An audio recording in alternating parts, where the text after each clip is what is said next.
I've got these two end tables. I don't think they're nightstands because there's no drawers or anything. We'll call them end tables, half moon shape. And I thought it'd be cool to kind of give it a little bit of an old world finish. I don't know if that's the official term, but we're trying to make them a little bit old. And I'm going to show you some techniques that I am going to use on that. You'll see here that this one's already been started, and so I did that so I can jump into some of the old world finish kind of glazing parts. And this one back here is just 2 coats of gray boss, and I want to start there, and then we'll jump into this one a little bit while that one dries. Does that make sense? Let me just show you, instead of moving my camera, I don't know if you can tell, but I added the darkening around this base. So that's kind of the technique that I want to feature here in a little bit. Let's move this off to the side and we'll come back to that. And one of the things I want to talk about too first is these are the colors I used. One is French linen and the other one is rusty nail. It's a really nice, a rugged red, if you will. When you look at the base, it kind of has kind of a little bit of a muted tone to it. And we're going to mute it down even more. In fact, I used one of the mixing containers and I mixed, sometimes when you want to harmonize 2 colors together, just mix some of the other color into it. So this is French linen, and I mixed some of the French linen into my rusty nail into another container just to mute the color down a little bit and help tie them together. I found an old picture a friend posted when they went to, I think, Greece or Italy. I think it was Italy. And just the old stucco buildings, and that's my inspiration. So I'm trying to bring that vibe back, is that kind of old plaster, terracotta. You could use terracotta color, but this one's a little bit more muted. So let me show you a little bit about, let's get this table caught up to the other table, and then we'll bring the other one back and work on the glazing. So that's kind of a 2-part demonstration that I'm going to be working on tonight. So I'm going to go back in with the French linen. To me, the word French just says, you know, this is the perfect color. Here's the 2 colors using Dixie Belle's color chart, and they just go really well together. So nothing too fancy right now. Just get that color on there, and we'll let that dry. If you want to, you can use a hair dryer or something to escalate or advance the speed of this drying. But I just want to get the paint on, not super thick. You'll notice that I did a quick misting with my misting bottle, and that just allows me to paint smooth and quick without a lot of paint drag. This table does have some interesting lines. You can see I'm painting the front lip of it, and then I'm going to come back and just smooth that out. But I do want to put 2 coats here because I'm not doing anything else to the top. Now I did think about decoupage paper, a stencil, other techniques but I'm going to go with simple on the top and let the Glaze and Grunge, what is the word? The Dixie Earth do more of the work. So we're going to keep this a little bit more old school, and old school meaning I'm not going to put any other extra bells and whistles, literally bells and whistles techniques on it. And I think that'll be good, just to keep it that way. I wanted to do something a little bold. I thought about doing some boho, but the nature of this furniture style doesn't really lend itself to crazy or off-the-wall finishes, if you will. So I am trying to keep it fairly simple. Now, like I said, I'll keep my misting bottle because I want this to go on quickly, smoothly, knowing that I'm probably going to put another coat. And I'm not going all the way down, so I really only need to focus on the top sections.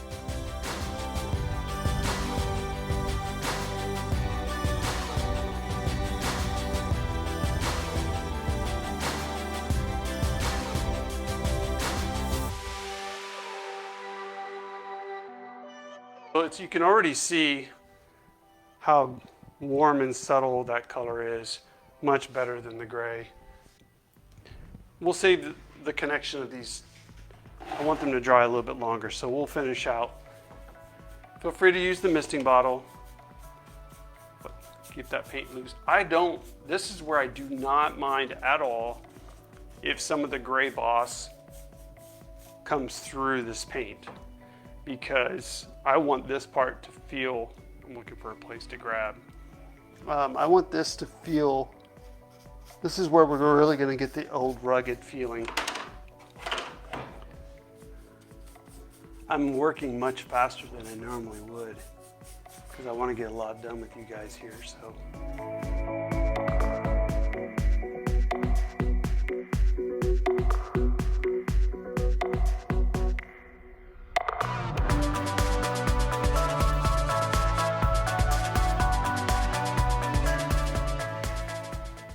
Okay.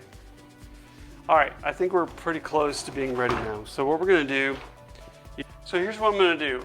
I'm not gonna dip back into my container, but I'm going to, this transition, so up here's French linen, here's red. I'm just gonna like use my brush and dab, stab, tap, because I don't want this to be smoothed out. I want this to be rough. So, and this is where I'm going to start bringing in water. I'm not trying so much to get the French linen to drip, but doing it this way, I should be able to get the rusty nail, but it's still kind of wet, and that's really not a problem. So the tapping creates a little bit of a rustic gradient, and if you want, grab another brush. Let me just get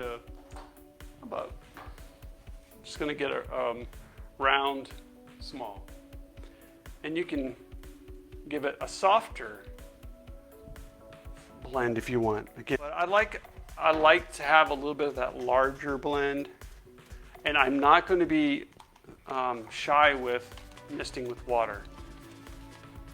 I want more of a drip, and I don't mind if the color runs down, okay? So we're trying to, that's the look. And that's going to give it a little bit of that worn feel. I don't want it to be refined.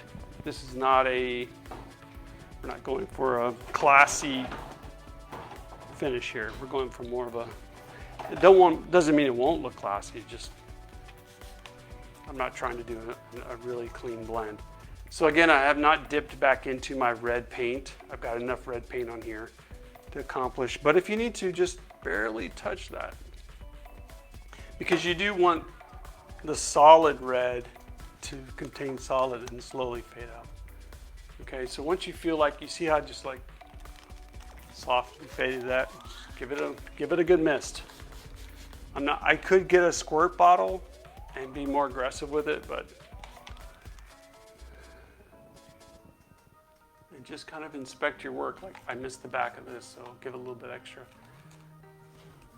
Anything you feel like needs to be corrected, now's the time. And sometimes on the mister bottle, you can just give it a quick spit, if you will, if that's an official term. But I do want that to run. Even you can see it's kind of getting aggressive. I might dial that back a little bit. Bottom line is, it's all part of the finish, because it almost should look like over 100, 200 years the paint is slowly faded, you know what I mean? So don't be so, I'm starting to get French linen in my paint. Let me put some more paint back there. And sometimes you just have to know when to stop messing with it, right? There we go. All right, one more to do. And this is bleeding really well, or bleeding's the wrong word. Running. Okay, so now we're gonna fade this one. You can vary your pressure, like really lightly touch and really pounce. So experiment with that a little bit. And think about this. We could be working with French linen and gray. It doesn't have to be red. I just really was inspired by the terracotta old world walls and things like that. So we're gonna go with it. When you have that inspiration, run with it. I just want that to look not hand painted. Does that make sense? So All right, so that needs to dry. That means we get to go back to our other table. This is dry, of course, so I did this, I think I did this last night. Some of this darker part I did just a while ago. So this is what we're looking for, and you can see back here, same idea. Oh, it's, see the camera, there we go. Let me talk about what's next. So this is the result of Glaze and also Dixie Dirt. Right here I also applied Glaze. It has a little bit of a kind of a grayish hue tone to it. Well, that's because the glaze got on it, and that feels almost, it feels in line with what I'm trying to accomplish, meaning I've muted the color down and I've given it kind of just more of an aged feel. That's spot on, okay? I want to put some glaze in here. I did down below, but let's see what the glaze does up top. As we normally do on this show, my live, we're winging it. Okay, so what I want to do is I want to put this glaze in here, and I'm going to just, this brush is probably too small. You see how I'm working quickly? Not that this product dries quickly, but messy might, loose and spontaneous might be a better word. It's a more creative option, is loose and spontaneous. Just get it in there, especially if you know that you're going to either wipe it out or if you're going to dab it or whatever, use a brush. So I actually left glaze on here and didn't remove it much. I think it might be cool.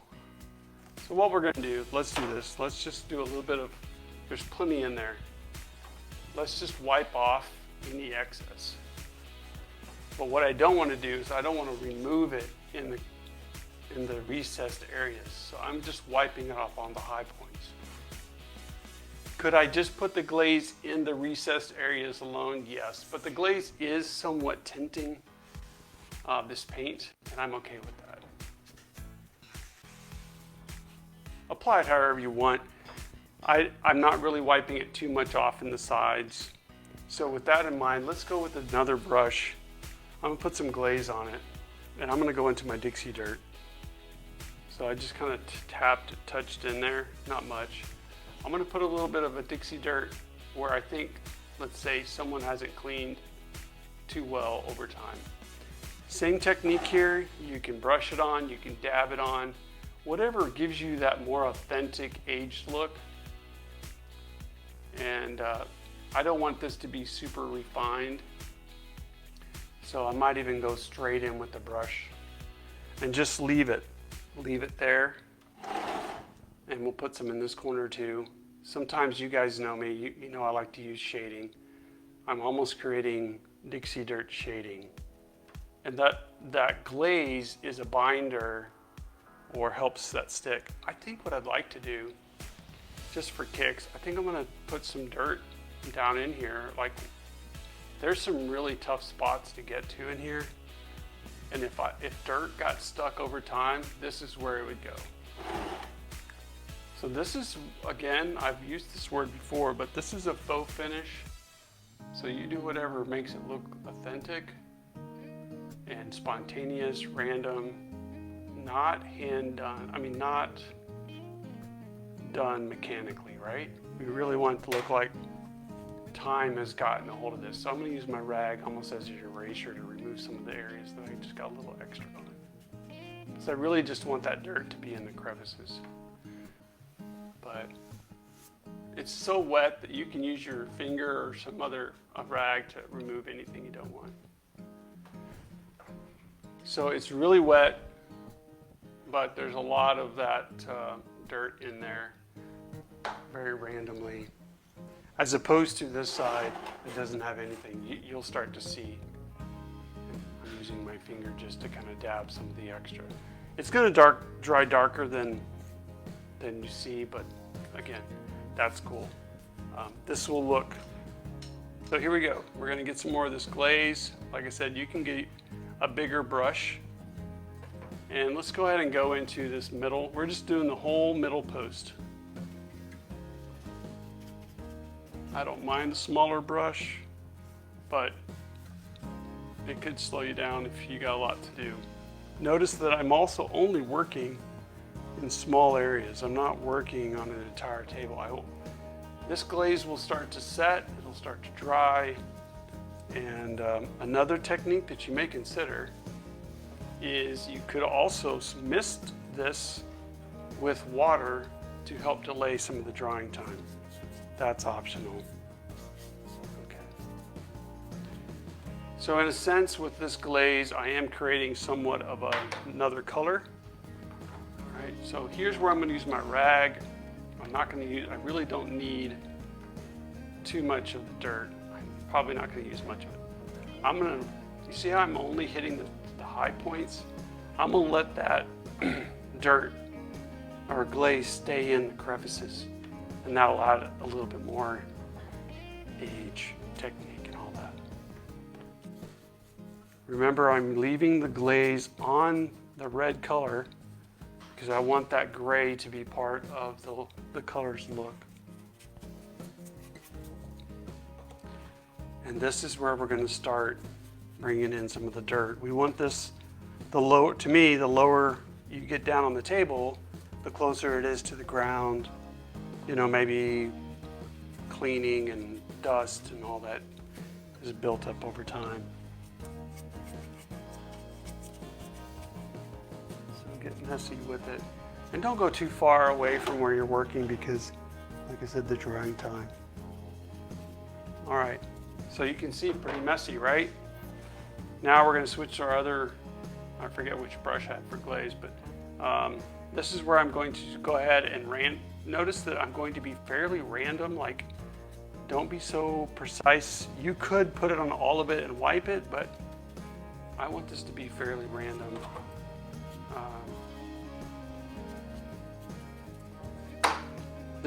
There are, I think, 3 different Dixie Dirts. And this one is brown, more of a brown.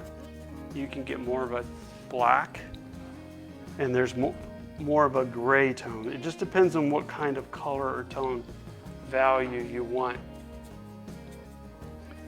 for your dirt. And there's probably, I would say with those 3, you can keep adding it until you get like super dirty or light casually dirty. And notice that I'm stabbing. I just like the end of the brush kind of giving me a more natural feel. And go up a little bit. You always have your rag if you feel like you need to just dab it back a little bit. But if you'll notice on the post in the back here, I went extra towards the very bottom. So let's do that too. Just gonna dab in a little bit extra dirt. So you can let this dry and just kind of gauge how you've done and then add more if you really want to be intense. I like getting extra around the joint. I've mentioned before, you know, maybe you could simulate this style with wax, but most of the time when I'm seeing wax used, it's more of a smoother, where you're adding, let's say, like texture. Well, I'm adding texture, faux texture, without actually putting texture in there. So again, just kind of erase. If you want more of the red to show, just wipe off. So you see right there, I just wiped off some of the, so maybe hit some high points and remove some of the dirt. You can dab. I love the fact, I like to use my rag because it has a lot of that texture. So it's just a natural way to go to help add some extra age. So we'll just leave that. I don't want to get too crazy with too much dirt, but, and so that's how I did that. And then I would just keep going with the glaze all the way around because I want that grayish wash feel to help age that. Remember, I already put French linen into my red paint to mute it down or tone it down. So this is going to do that again on the back side of this. I really think some gold would be good on here. I don't think that I'm going to come in and do any like gold accents, but it's going to look great with gold like home decor. So there's a lot of glaze up here. So yeah, just kind of keep an eye on it. You're going to see it drying and you're going to get a good feel of it. I don't know that I hit the back of that this section over here, so let me get that while I'm here. I usually don't test things out before I go live, but I feel like, you know what, let me show you guys where we're headed, so that kind of was what I did. We'll start, again, we'll do this entire post. You do not have to cover and do this on the French linen. I want it to add depth, and this wash of glaze will definitely add depth. Keep in mind, you can actually use paint, chalk paint, to do what I'm doing. You can do a wash of any color you want. It almost accomplish the same idea. The main reason I'm using glaze is because I'm also using dirt. And I just like that combination. It never lets me down when I want the two of those to work together. So we wipe off, or just dab some of that off. I'm not removing it all. I'm just kind of taking some of the, adding texture with my rag and removing some of the extra, but not removing it. That would work too. All right, working our way down this post. And I haven't ruled out more techniques after this live, but you'll have to stay tuned. In my description, whatever I do. If I do anything, I might come back with some like dry brush highlights. I like doing that a lot. Kind of gives it a little bit more of a wind-blown, faux distressing feel, if you will. And I really am consolidating the heavy dirt around this joint because it would be harder to clean around here. Let me go ahead and just, I'm going to dab some of this off now. I think maybe I got a little bit extra heavy on the other side. And then we'll come back in with our Dixie Dirt. You just add it where you feel comfortable, thinking about where dirt would accumulate. Crevices, joints, hard to reach areas. Thinking about that faux finish.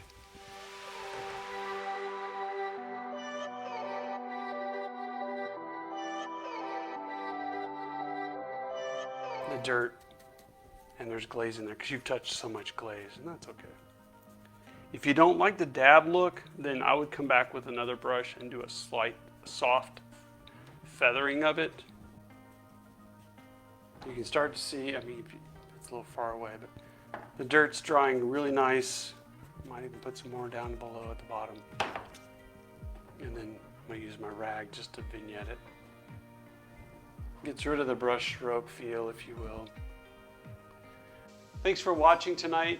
I hope this technique was a lot of fun to watch, and maybe you can apply it to one of your projects.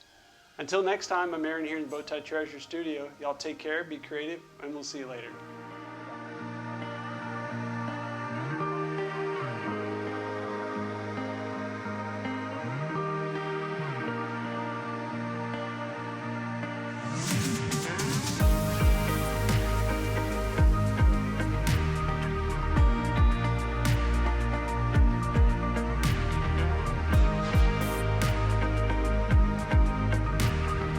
That's the end of the show. Make sure you subscribe and ring the bell before you go. Bye.